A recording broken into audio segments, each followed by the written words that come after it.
Have you ever been trying to philosophically, theoretically, and I think humanly just trying to piece together artificial intelligence and algorithms and been an applicant for medical school? Who wants to be a pediatric neurosurgeon?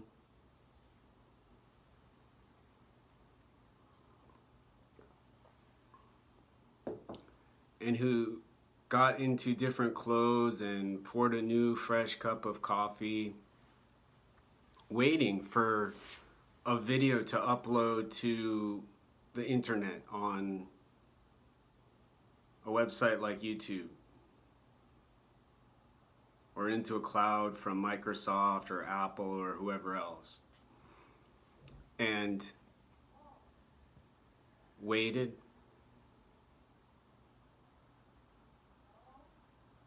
for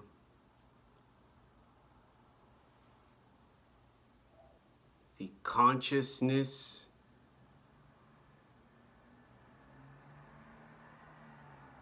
you have, or I have, or anybody has,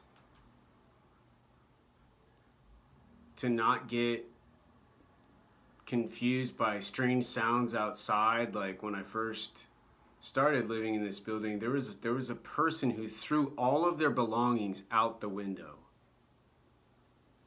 And then the more that the belongings got thrown out, and then when people start showing up, they said, "You need to get out of here." And I guess it was the woman the man had in her. And you have a good example of cognitive dissonance, confusion, whatever you want to describe what I just said as, because I couldn't even finish what I was explaining clearly enough without getting disrupted by someone around me, such as the man in the apartment with the woman who threw the stuff out, who, like the person over there or down there, over there, or over there, do drugs. Crack cocaine, methamphetamine, the list goes on and on, fentanyl. People walking around outside where you gotta cross the street, or you gotta, bulk up and, stand tall, and then have your physical body, not your consciousness, disrupted. No big deal, okay, I see it. But when you have to physically withstand the abuse because we know of this stuff we've got to figure out. The earth, cars, not sustainable. Oil, eventually gone. Bullies, victims, suffering. Eventually, they either start their Holocaust and their genocide and their murdering and their killing and their revolution, and their despair gets completed, or only a few options remain. We perish first, we succeed, and we grow, and we do, what they used to say. It's like, you freshen up, like get that energy back and, start again. You don't give up. But drug addicts and drug dealers and pimps and prostitutes and people with pistols and knives, alcoholics and tobacco smoking thugs,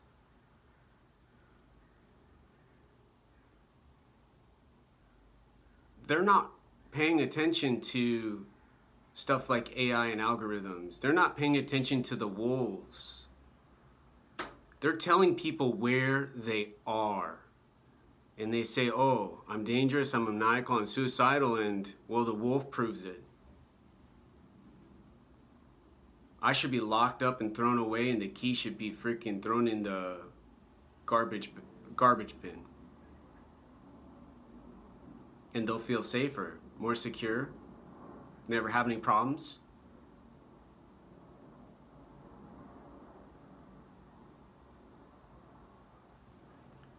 and their consciousness will have less emotion about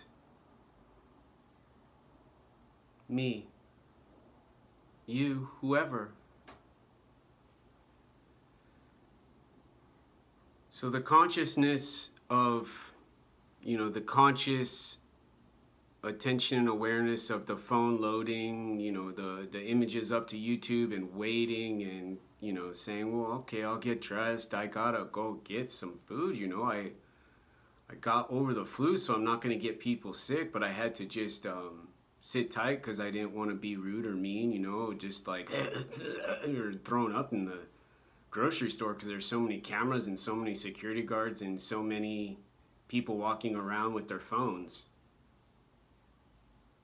And with the phone said, it gets back to AI and algorithm and the conclusion to what I've been explaining in these videos and this series of uploads.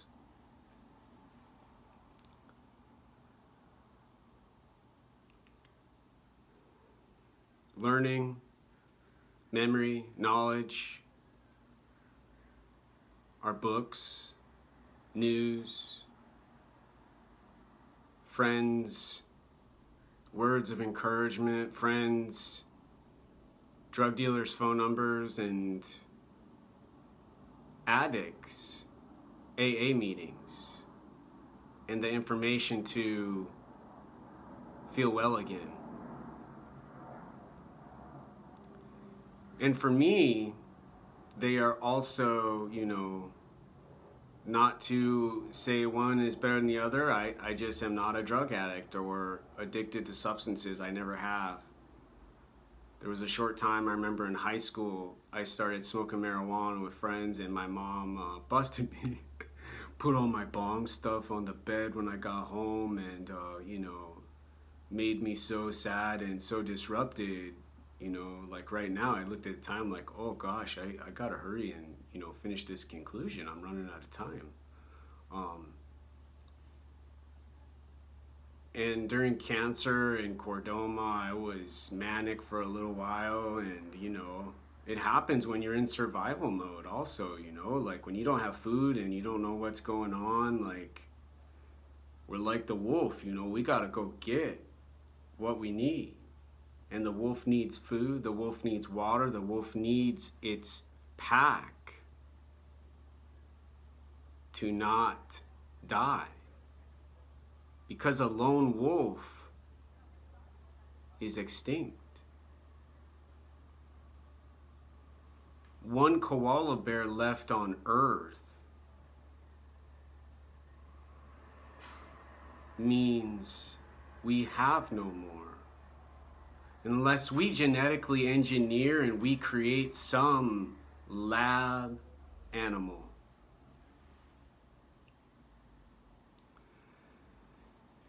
And so what I'm trying to say about me personally, as an example, because I think it's relevant with what I've done with Amazon.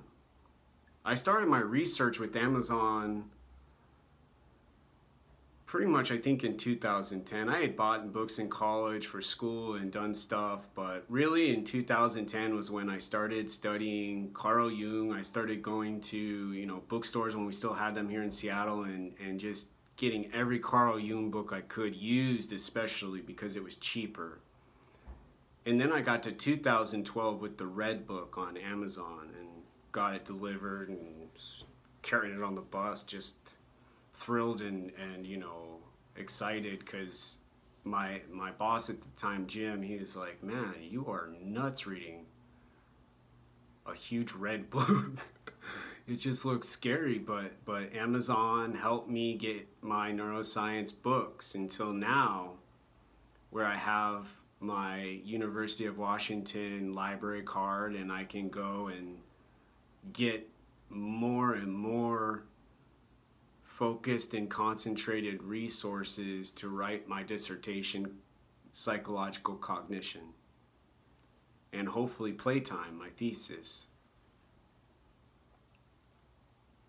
One's a PhD, one's more kind of like, a graduate school writing. book and paper, you know, they're a little separate, or maybe a chapter in the book, but mostly I want to do a book for psychological cognition. So I do this research, and I'm aware and I'm paying attention because I'm so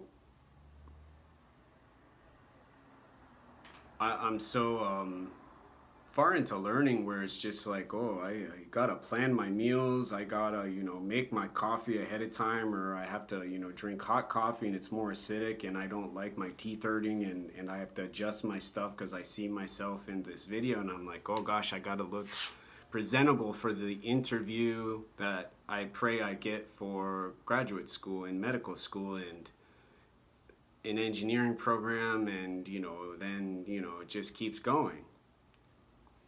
And I have a hard time with language, so I have to talk and I have to talk and I have to talk.